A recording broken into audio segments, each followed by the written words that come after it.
Hi guys, welcome back to the Code Freak channel. Freak out as you code. So now we will be starting a new tutorial series of JavaScript. So let's dive right into it. I'm not going to give an introduction about JavaScript and stuff because I guess if you're here then you already know the importance of JavaScript. So let's get started right away. So I have created a HTML file called first.html using the Sublime Text. I'm using the Sublime Text editor.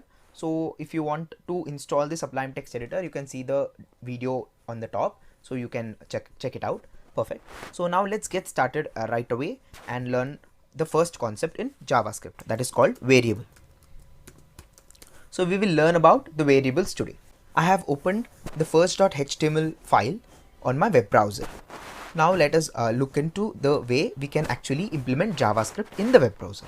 So you can just right click on the screen and then you'll get a option called inspect, or you can use the shortcut Control Shift I. So I'll just do that.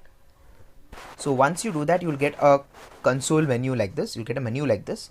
So you can just go to console, and this is the place where we'll be actually typing out some JavaScript in the beginning, and later we will move on to the HTML or the JavaScript files using Sublime Text. Perfect. So now let's create a variable. So there are three ways in which you can create a variable. So before getting into creating the variable, let's understand what a variable is. So a variable is a named storage. So that is the easiest way of understanding the word variable, named storage. So what happens is you can store some data in the variable and it has a unique name. So we'll be learning how to create a variable and also how to put in names for the variable, all right, in this video. Perfect. So let's get started.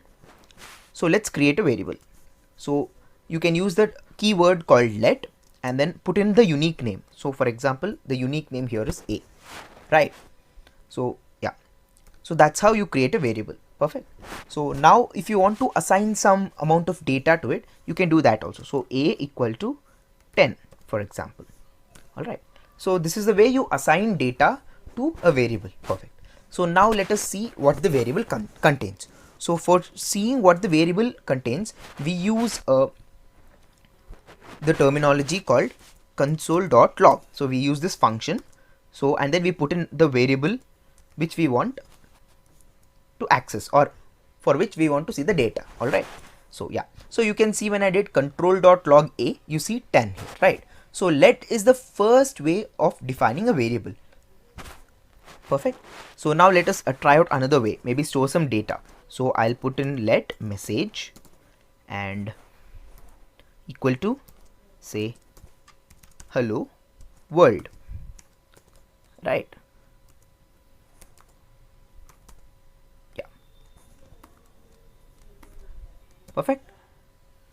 So we will use console dot log and we'll put in message. So message is the variable here, right? Perfect. So you got hello world as the output. So now let's learn another important feature called alert. So let's use it. So you can put alert and then you can send in the message. All right. So you can do that. Okay. Then if I put that, see, you can see that this page says hello world. So you get a pop-up when you use the alert feature or alert function in this case. All right. It's perfect. So we have learned about let and then console.log and alert. So now let us learn about the second way of actually storing a variable. So that is called const. So when you use const to store a variable, it is similar to let, but what happens is you cannot change the variable. So it's a constant. So once you assign something to the variable that you have created, you cannot change it. You'll get an error if you change it. So let us declare a variable called birthday. So your birthday doesn't change, right? It's a constant. So let's use such a example. So I will equate it to your birthday. So say 18 June 2020. All right. Perfect. Yeah. So now let's try to get this out. All right. So I'll just do console.log, console.log. and then I'll type in birthday. So you have to make sure that the name, you have to use the name perfectly. So you have to make sure that this and this are the same, then you get the proper output. Perfect. So you can see you got the output to be 18 June 2020. Now let us actually try to change this variable to something else and see whether we get an error or not. So I'll equate it to maybe something like 12 July 2019, right? Yeah, so you can see that you got an error here. So uncaught type error, assignment to constant variable. So that is the error that you get. So when you want something to remain constant throughout your program, you use the keyword called const and create a variable using that const keyword. So the other way of creating a variable is by using the keyword called var.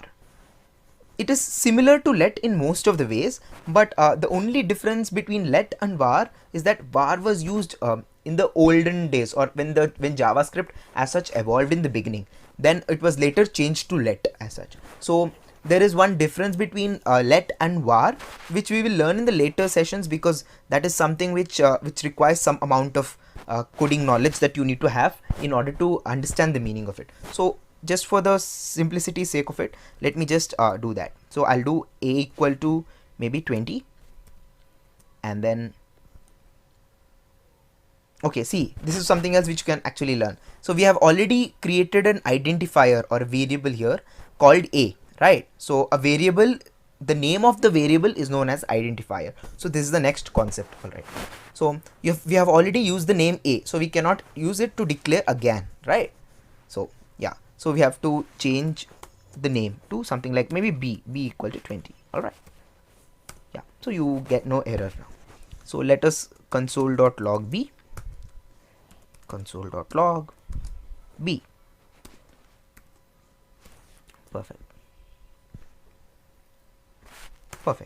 So you got the output to be 20.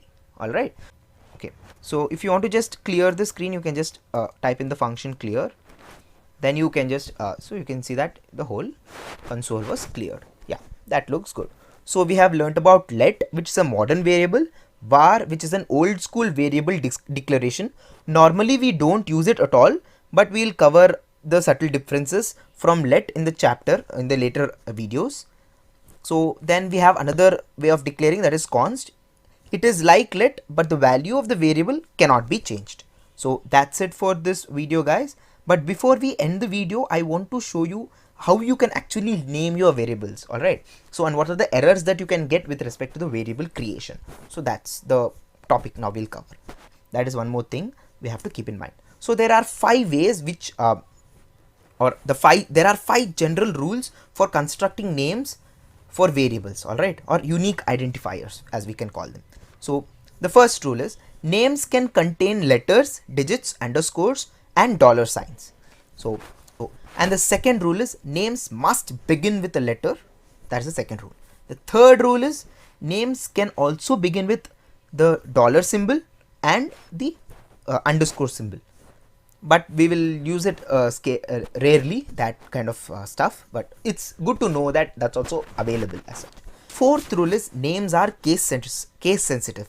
So if you have small y and if you have capital Y as 2 names, you won't get an error. So let's just look at that. So var, so let's put a capital Y, all right, then let's put var and put a small y. So you actually don't see any error there. Now the fifth rule is reserved words like the JavaScript keywords, which are actually used like console. You can't create a variable called console or log or alert for that matter. All right, so these are some things which are reserved for the JavaScript. So they are called JavaScript keywords. These also are the names which cannot be used. Now I'll be giving you 7 questions to solve. So tell me whether it's a valid identifier or not. All right, so that is the question. So you can see the 7 questions which I have put on the screen here.